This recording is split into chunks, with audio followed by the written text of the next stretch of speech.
Think you know everything about 1980s television? Think again. Behind CBS's critically acclaimed but tragically short-lived Frank's Place lies a treasure trove of bizarre secrets that would make even the most seasoned TV historians do a double-take. From a CEO's personal vendetta that killed the show to a corpse who breaks the fourth wall, these jaw-dropping revelations prove that sometimes the most compelling stories happen behind the camera. Fact 1. CBS CEO's junk bond fury killed the show. Most television shows get cancelled because of poor ratings or high production costs, but Frank's Place met its end for one of the most bizarre reasons in television history. The critically acclaimed series was axed not because audiences didn't love it, but because a powerful executive took a fictional storyline as a personal insult to his real-life business dealings. The trouble started with the show's final episode of 1987, titled The King of Wall Street. In this episode, a wealthy corporate raider visits Frank's restaurant and delivers a passionate speech condemning the practice of using junk bonds to buy up companies. The character rails against speculators who know nothing about the businesses they purchase, arguing that these financial maneuvers create no real value while making a few people incredibly rich at everyone else's expense. What the show's creators didn't anticipate was that CBS's own chief executive officer Lawrence Tisch had used exactly these same junk bond tactics to purchase the television network just a few years earlier. Tisch watched the episode and immediately saw it as a direct attack on his character and business methods, even though the storyline was written months before it aired and wasn't intended to target anyone specifically. The truth about Frank's Place's cancellation remained hidden for years, until Tim Reed, the show's star and executive producer, had a chance encounter with legendary CBS News anchor Walter Cronkite. Cronkite, who served on the network's board of directors, pulled Reed aside and revealed the shocking behind-the-scenes story. According to Cronkite, Tisch had been so offended by the episode that he demanded the show be canceled immediately, despite strong objections from Cronkite himself and other board members who recognized the show's quality and potential. This revelation meant that one of television's most innovative and culturally significant series was destroyed, not by market forces or creative differences, but by one man's wounded ego and the uncomfortable mirror that fiction had held up to his real-world actions. Fact 2. Shorty was cast from a flight. While most television roles are filled through traditional casting calls and auditions, one of Frank's Place's most memorable characters was discovered in the most unlikely location possible, 30,000 feet above the ground, during a routine commercial flight. Hugh Wilson, the show's creator, was traveling to New Orleans to conduct research for the series when he struck up a conversation with a fellow passenger sitting nearby. This man turned out to be Don Yesso, a genuine New Orleans native who spoke with the thick, distinctive accent known locally as Yat dialect. Yat is a unique way of speaking that developed in certain New Orleans neighborhoods, particularly among working-class white residents, and it includes unusual pronunciations and phrases that can sound almost foreign to outsiders. Wilson was immediately fascinated by Yesso's authentic way of speaking and realized that this was exactly the kind of genuine local flavor he wanted to capture in his television show.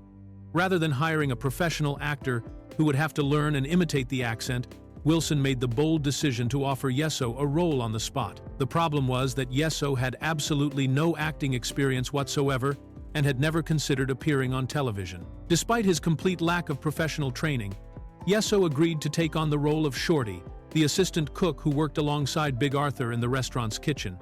His natural way of speaking was so thick and distinctively New Orleans that the show's producers eventually had to add subtitles to help viewers understand what Shorty was saying during many of his scenes.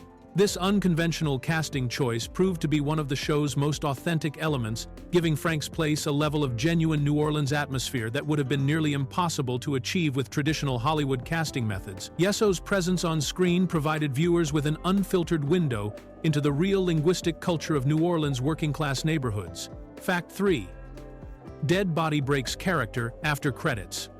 Television viewers in 1988 got one of the most unexpected surprises in sitcom history when they decided to stick around through the closing credits of a Frank's Place episode titled, Where's Ed? What they witnessed was something that had never been attempted on American television before. A dead character, literally coming back to life to acknowledge the audience.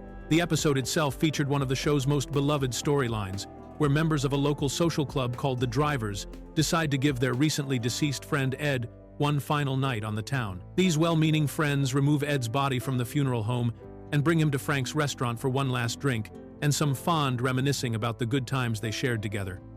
Throughout the entire episode, Actor Eugene Jackson had to remain completely motionless, playing a convincing corpse, while the other characters carried on conversations and shared memories around his lifeless form.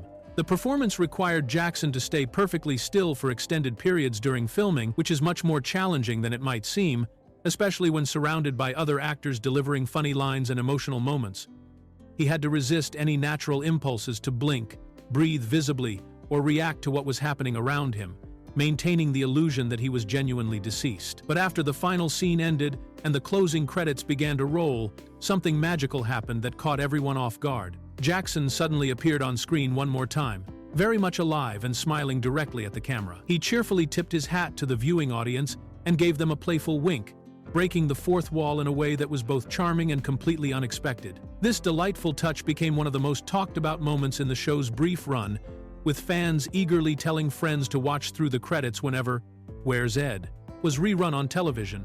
Fact 4.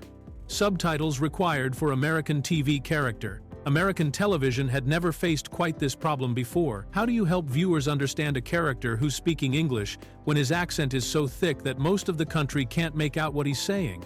Frank's Place became one of the first sitcoms in television history to regularly use subtitles for a main character who was speaking his native language on an American network. The character creating this unique challenge was Shorty, the assistant cook played by Don Yesso, whose authentic New Orleans Yat dialect proved nearly incomprehensible to audiences outside of Louisiana. Yat is a distinctive way of speaking that developed in certain working-class neighborhoods of New Orleans, featuring unusual pronunciations, dropped letters, and local expressions that can sound almost like a foreign language to outsiders. Words might be pronounced completely differently than expected, sentences could run together in ways that obscured individual words, and local slang terms were peppered throughout normal conversation. The show's producers quickly realized during early filming that test audiences were having serious trouble understanding Shorty's dialogue, even though he was speaking perfectly clear English by New Orleans standards. Rather than asking Yesso to change his natural way of speaking, which would have destroyed the authenticity that made his character so special, the creative team made the unprecedented decision to add subtitles to help viewers follow along with his conversations. This solution created some genuinely funny moments where viewers could read exactly what Shorty was saying while simultaneously hearing his distinctive pronunciation. The subtitles became a running joke among fans of the show, with many people commenting that they needed the written translations even though they were technically watching an English-language program. The decision to use subtitles rather than coaching Yesso to speak differently demonstrated the show's commitment to presenting genuine New Orleans culture rather than a sanitized Hollywood version that would have been easier for national audiences to understand, but far less authentic. Fact 5. Louis Armstrong theme cost fortune. Most television shows in the 1980s used original compositions or inexpensive library music for their opening themes, but Frank's Place made the costly decision to license one of the most beloved songs in American jazz history. The show opened each episode with Louis Armstrong's classic recording of "Do You Know What It Means to Miss New Orleans?" And this musical choice came with a price tag that would make modern television executives gasp in disbelief.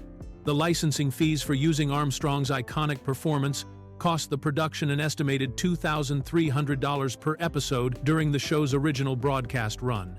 To put this figure in perspective, that amount represented a significant chunk of money in 1987 television budgets, especially for a half-hour comedy series that was already expensive to produce due to its single-camera filming style and large ensemble cast. The song choice was perfect for the show's New Orleans setting and captured the exact mood that creator Hugh Wilson wanted to establish from the very first notes of each episode. Armstrong's warm, gravelly voice singing about missing New Orleans created an immediate emotional connection between viewers and the city that served as the show's backdrop. The lyrics perfectly matched the fish-out-of-water premise, as Frank Parrish was learning what it truly meant to be away from the place he was beginning to call home. However, this expensive musical choice contributed to the show's overall production costs at a time when CBS was looking for ways to save money. The network was struggling with ratings and budgets, making every dollar spent on the show subject to scrutiny. Years later, these same music licensing costs would become an even bigger problem, as Tim Reed revealed that the expenses for using all the authentic New Orleans music featured throughout the series would eventually make releasing the show on DVD financially impossible, with music rights now costing more than the original actors' salaries combined. Fact 6. Sammy Davis Jr. episode never filmed. The entertainment industry is full of stories about shows that almost happened, but few cancellations were as heartbreakingly close to success as what occurred with Frank's Place in 1988. CBS had not only renewed the critically acclaimed series for a second season, but had actually ordered 13 complete scripts and was making concrete plans for high-profile guest appearances that would have elevated the show to new heights of recognition and popularity. Among the most exciting developments was a planned episode that would have featured legendary entertainer Sammy Davis Jr. as a guest star, bringing one of the most famous performers in American show business to the fictional Chez Louisiane restaurant. Davis was a member of the famous Rat Pack alongside Frank Sinatra and Dean Martin, and his appearance on the show would have represented a major coup for the series, potentially drawing in viewers who might not have discovered Frank's Place during its first season. The network had given every indication that the show would continue, even going so far as to release an official statement promising that they would find an appropriate time slot for the series in their upcoming schedule. Writers had completed scripts, storylines were mapped out, and the production team was making all the necessary preparations to begin filming the second season with renewed confidence and bigger ambitions. Then, in a move that stunned everyone involved with the production, CBS delivered the devastating news that Frank's Place was canceled. The timing made the decision even more cruel, as the cancellation came just 3 days before cameras were scheduled to start rolling on the new episodes. Cast members, crew, and guest stars like Sammy Davis Jr. had already committed their time and energy to the project, only to have everything pulled away at the very last moment. This abrupt cancellation meant that viewers never got to see what could have been some of the show's most memorable episodes. Fact 7. Restaurant based on real New Orleans eatery. When Hugh Wilson and Tim Reed traveled to New Orleans to research their upcoming television series, they weren't just looking for general atmosphere and local color, they were searching for the authentic heart and soul that would make their fictional restaurant feel completely real to audiences. Their research led them to discover a genuine neighborhood establishment that would become the direct inspiration for every detail of the show's central setting. Chez Helene was a beloved Creole and soul food restaurant located in New Orleans, serving traditional dishes that represented the true flavors of the city's working-class African-American community. The restaurant wasn't a tourist destination or a fancy establishment trying to impress outsiders, but rather a genuine local gathering place where neighbors came to enjoy authentic home-style cooking and spend time with friends and family in a warm, welcoming atmosphere. The restaurant's owner and head cook was Austin Leslie, a charismatic man who ruled his kitchen with pride and passion, insisting on preparing every dish according to traditional family recipes that had been passed down through generations. Leslie had a larger-than-life personality and took enormous pride in his culinary skills, always making sure that customers understood he was the cook, not just a chef, a distinction that mattered deeply to him and reflected his connection to the traditional roots of Creole cooking. Wilson and Reed were so impressed by Leslie and the authentic atmosphere of Chez Helene that they decided to base their fictional Chez Louisiane directly on this real restaurant. Even more significantly, they modeled the character of Big Arthur, the restaurant's temperamental and talented cook, specifically on Austin Leslie himself, capturing not just his cooking expertise but also his distinctive personality and his fierce pride in maintaining the highest standards for traditional New Orleans cuisine. This direct connection between the real and fictional restaurants gave Frank's Place an authenticity that would have been impossible to achieve through imagination alone. Fact 8. First interracial comedy team connection. Long before Tim Reed became a household name as Venus Flytrap on WKRP in Cincinnati, or the star of Frank's Place, he was making history in American comedy as part of a groundbreaking partnership that had never been attempted before in the entertainment industry. Reed teamed up with white comedian Tom Dreesen to form Tim and Tom, which became the first interracial comedy duo in the United States during a time when such collaborations were practically unheard of. The unlikely partnership began when Reed and Dreesen met at a junior Chamber of Commerce meeting near Chicago, where they were brought together to work on promoting an anti-drug program in local schools. During one of their school presentations, a child made a comment that sparked the idea for them to try working together as a comedy team, combining their different backgrounds and perspectives to create something entirely new in the world of stand-up comedy. This was during the late 1960s and early 1970s, when racial tensions were still very high across the country, and the idea of a black man and white man performing together on stage was considered risky and potentially controversial. Most comedy clubs, television shows, and entertainment venues had never seen anything like Tim and Tom. and their act challenged audiences to think differently about race relations while still delivering laughs. The duo performed together for several years, building a following and breaking down barriers in comedy clubs across the country, before eventually going their separate ways to pursue individual careers. Reed's experience as part of Tim and Tom helped prepare him for the entertainment industry and gave him valuable insights into how comedy could be used to address serious social issues, skills that would later prove essential when he co-created and starred in Frank's Place. Years later, Reed and Dreesen would collaborate on a book about their experiences called Tim and Tom, an American comedy in black and white, documenting their pioneering partnership. Fact 9.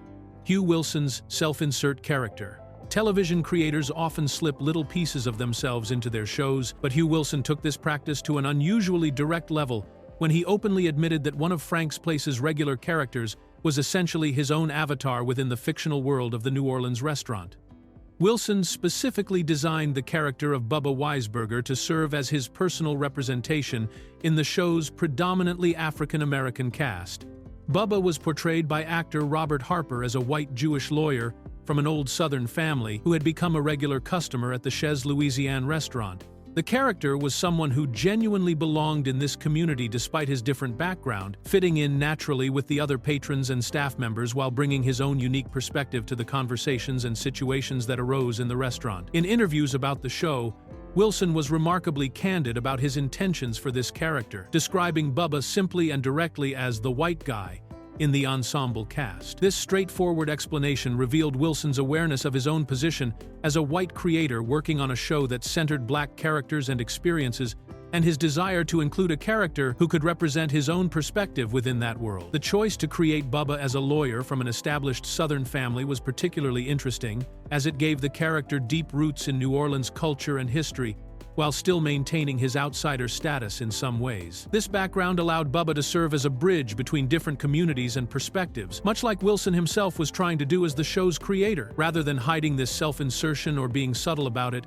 Wilson's open acknowledgement of what Bubba represented demonstrated his thoughtful approach to creating a show that honored the authentic experiences of its primarily black characters, while also finding an honest way to include his own voice in the storytelling process. Fact 10. Voodoo curse drives the plot. Most television sitcoms rely on straightforward premises like job changes, family dynamics, or romantic relationships to drive their storylines, but Frank's Place built its entire foundation on something far more unusual. Genuine supernatural intervention that was treated as completely real within the show's universe. The series didn't just reference voodoo as local color or cultural background, it made magical forces an active and essential part of the plot from the very first episode. When Frank Parrish first arrives in New Orleans to settle his deceased father's affairs, he has every intention of quickly selling the restaurant he's inherited and returning to his comfortable life as a college professor in Boston. However, Miss Marie, the restaurant's senior waitress who had worked there for decades, recognizes that Frank represents the continuation of his family's legacy and decides to take matters into her own supernatural hands. Miss Marie arranges for a voodoo practitioner to cast what she calls a spin on Frank, which is essentially a curse, designed to ensure that he cannot successfully leave New Orleans and abandon the restaurant that has been in his family. The show presents this magical intervention as completely genuine rather than treating it as superstition or coincidence, establishing that supernatural forces are real and active in this fictional world. The effectiveness of the voodoo curse becomes immediately apparent when Frank returns to Boston and attempts to resume his normal life. Everything that could possibly go wrong begins happening to him in rapid succession, making his previously peaceful existence completely unbearable and chaotic. His academic career starts falling apart, his personal relationships become strained, and his daily life becomes so disrupted that he has no choice but to return to New Orleans to make the problems stop. This supernatural premise gave the show a unique mythological foundation that set it apart from other sitcoms, acknowledging the genuine cultural significance of voodoo in New Orleans while using it as an active storytelling device. Fact 11. Canceled to make room for Snoops. In one of television history's most ironic programming decisions, CBS chose to cancel the critically acclaimed Frank's Place, partly to make room in their schedule for a new series that would star the exact same lead actors in completely different roles. The network was so eager to keep Tim Reed and Daphne Maxwell Reid under contract that they were willing to sacrifice a show that had earned Emmy nominations and widespread critical praise in favor of an untested concept that seemed more commercially appealing. The replacement series was called Snoops, and it represented a dramatic shift away from the subtle, authentic storytelling that had made Frank's Place so special. Instead of exploring the rich cultural landscape of New Orleans through the lens of a family restaurant, Snoops was a straightforward detective show that featured Tim and Daphne Reid as a married couple who worked together as private investigators, solving crimes and chasing down bad guys in typical television fashion. CBS executives apparently believed that audiences would be more interested in watching the Reids play crime-fighting partners than seeing them navigate the complex social and cultural issues that Frank's Place addressed with such intelligence and sensitivity. The network seemed to think that a more conventional detective format would attract larger audiences and generate better ratings than the innovative dramedy approach that had made Frank's Place so unique.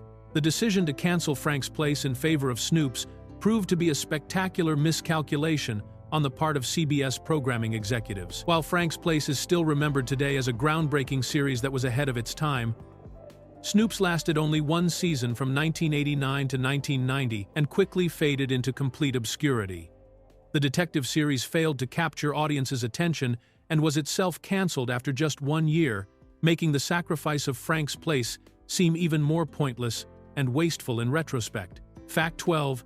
Show premiered without laugh track. When Frank's Place premiered in 1987, television audiences immediately noticed something different about the show, even if they couldn't quite put their finger on what made it feel so unusual compared to other sitcoms of the era. The difference was both subtle and revolutionary.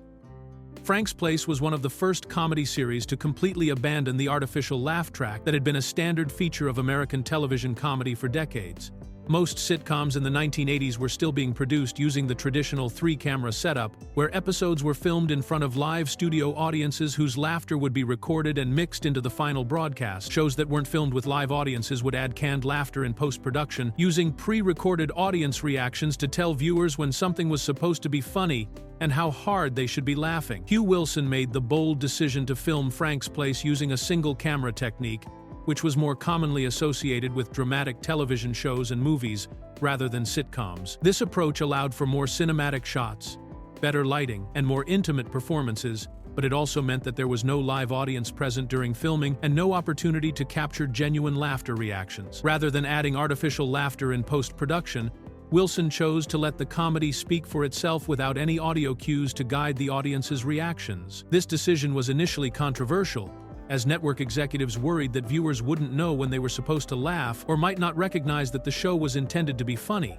Wilson later admitted that he had originally promised CBS that he would include a laugh track, but he was actually lying to the network executives because he knew they would never approve a comedy without one. By the time the show was ready to air, it was too late for the network to demand changes to the production style. Fact 13. White shadowing, schedule destruction. Television fans who loved Frank's Place quickly discovered that finding the show on their weekly schedule became an exercise in frustration, as CBS seemed determined to move the series around so frequently that loyal viewers could never be sure when or where they would be able to watch their favorite episodes.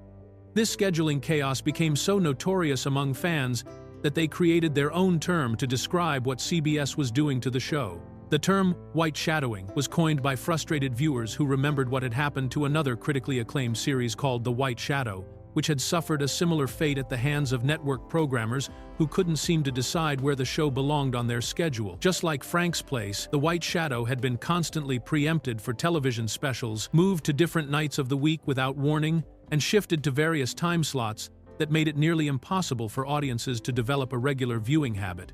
When CBS began treating Frank's Place in exactly the same destructive manner, fans recognized the pattern immediately and started using white shadowing as a verb to describe the network's practice of sabotaging their own programming. To white shadow, a show meant to repeatedly preempt it for cartoon specials and other programming, move it all over the weekly schedule without giving viewers adequate notice, and then claim that the show was canceled due to poor ratings when audiences could no longer find it. The scheduling problems became so severe that even devoted fans of Frank's Place found themselves missing episodes simply because they couldn't keep track of when the show was supposed to air from week to week. CBS would announce that Frank's Place was being moved to a new time slot, then preempt it for special programming, then move it again before viewers had a chance to adjust their viewing habits, creating a vicious cycle that made failure almost inevitable. Fact 14. Music licensing prevents DVD release. More than 3 decades after Frank's Place left the airwaves, fans of the critically acclaimed series are still waiting for an official DVD release that may never come, trapped in a financial nightmare that perfectly illustrates how the entertainment industry's business practices can work against preserving television history. The problem isn't lack of interest from viewers or unwillingness from the show's creators. It's the astronomical cost of securing music rights that have grown far beyond what anyone could have anticipated. Frank's Place featured an extensive soundtrack of authentic New Orleans jazz, blues, and traditional music throughout its 22 episodes, with the show's creators carefully selecting songs that would enhance the authentic atmosphere they were trying to create. This musical authenticity was one of the show's greatest strengths, helping to transport viewers directly into the cultural heart of New Orleans and giving the series a genuine sense of place that couldn't have been achieved with generic background music. However, the music licensing agreements that were negotiated for the original television broadcast in 1987 and 1988 did not include home video distribution rights, which were not considered particularly important at the time since the home video market was still in its early stages. When DVD technology emerged years later, new licensing deals would need to be negotiated with the rights holders of every single song featured in the series. According to Tim Reed, the costs of securing these music rights have grown so enormously over the decades that paying for them would now cost more money than the production originally spent on salaries for the entire cast of actors. This means that any DVD release would be financially impossible unless the music was completely replaced, which Reed has stated he would rather not do because the authentic soundtrack was such an integral part of the show's identity, and removing it would fundamentally change the viewing experience that made Frank's Place so special. Fact 15. Emmy winner for single-season show. Frank's Place achieved something that most television series can only dream of, earning recognition from the television industry's most prestigious awards ceremony despite lasting only 22 episodes on the air. The show became the most recent single-season series to receive a nomination for Outstanding Comedy Series at the Emmy Awards, a rare honor that speaks to the exceptional quality of its writing, acting, and overall production values. The Emmy recognition focused particularly on one standout episode titled The Bridge, which dealt with serious themes of responsibility, guilt, and justice in the aftermath of a tragic drunk driving accident. This episode showcased everything that made Frank's Place special: its willingness to tackle difficult social issues, its authentic portrayal of community relationships, and its ability to find meaningful drama within everyday situations that other sitcoms might have treated as simple comedy setups. Hugh Wilson, the show's creator and writer, won the Emmy Award for Outstanding Writing in a Comedy Series for his work on The Bridge, beating out writers from much more established and popular shows. The episode also earned an Emmy for Outstanding Guest Performance in a Comedy Series, which went to veteran actress Bea Richards for her powerful portrayal of a widow, dealing with the complex emotions surrounding her husband's death in the drunk driving incident. These Emmy wins were particularly significant because they demonstrated that Frank's Place had achieved the highest level of recognition from industry professionals who understood the craft and artistry involved in creating quality television.